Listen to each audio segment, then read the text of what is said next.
Ken Paxton has filed a lawsuit against the NCAA to protect women's sports, and legislation filed in the state Senate would protect Texas land from the CCP. This is Monday, February 24th, 2025.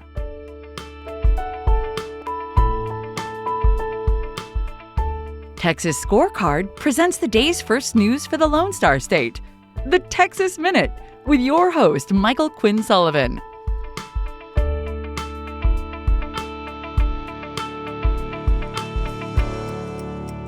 Welcome into Monday. Thanks for starting your week with the Texas Minute. It was on this day in 1836 that William Barrett Travis wrote a letter from the Alamo addressed, quote, to the people of Texas and all Americans in the world. Surrounded by Mexican troops, Travis was calling for reinforcements, but he promised to keep fighting for liberty.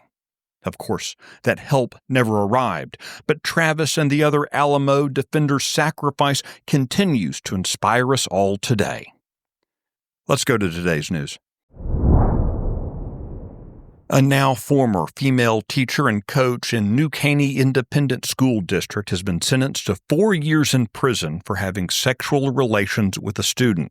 Samantha Shea Cummings was sentenced last week in Montgomery County District Court. She was found to have been having sex with a 17-year-old female student at New Caney High School.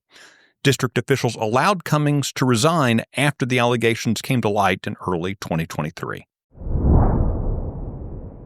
Members of the Texas Senate Education Committee unanimously passed a measure last week to raise teacher salaries based on tenure. For school districts with 5,000 or fewer students, pay raises begin at $5,000 but double to $10,000 for teachers with 5 or more years of experience.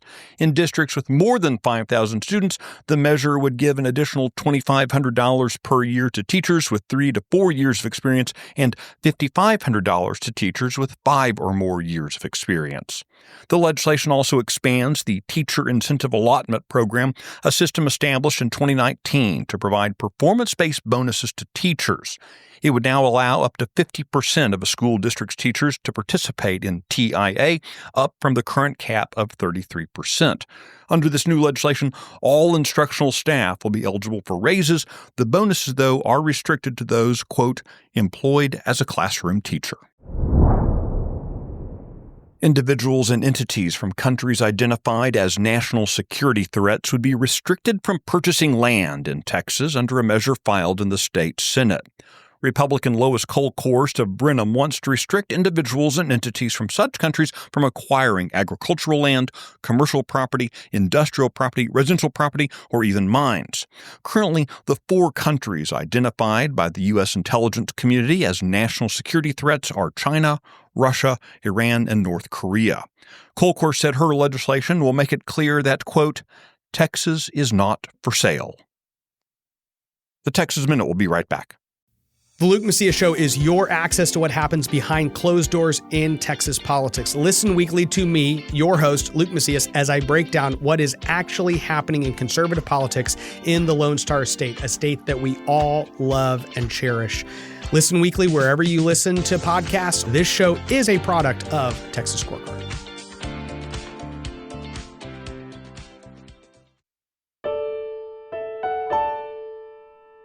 Attorney General Ken Paxton is taking legal action against the National Collegiate Athletic Association, seeking a temporary injunction to halt what he claims are, quote, deceptive trade practices.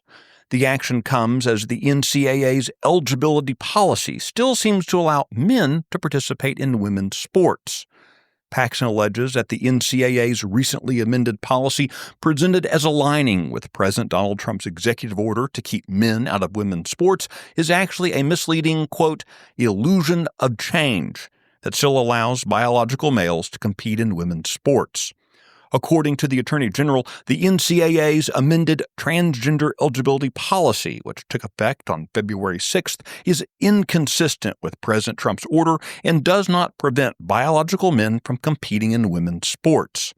A spokesperson for the NCAA defended the organization's policy in a statement to Texas Scorecard, asserting that, quote, student athletes assigned male at birth may not compete on a women's team with amended birth certificates or other forms of ID. You can find the details of this story and the others mentioned today and keep up with the latest news by visiting TexasScorecard.com. This edition of the Texas Minute was produced by Nick Shepard and based on the original reporting of Aaron Anderson, Luca Cacciatore, Will Biagini, and Sidney Henry. If you enjoy the Texas Minute, please give us a rating. And if you have time, leave a review. This is the easiest way to help us help others find the show. I look forward to seeing you out around the Lone Star State. Have a great day.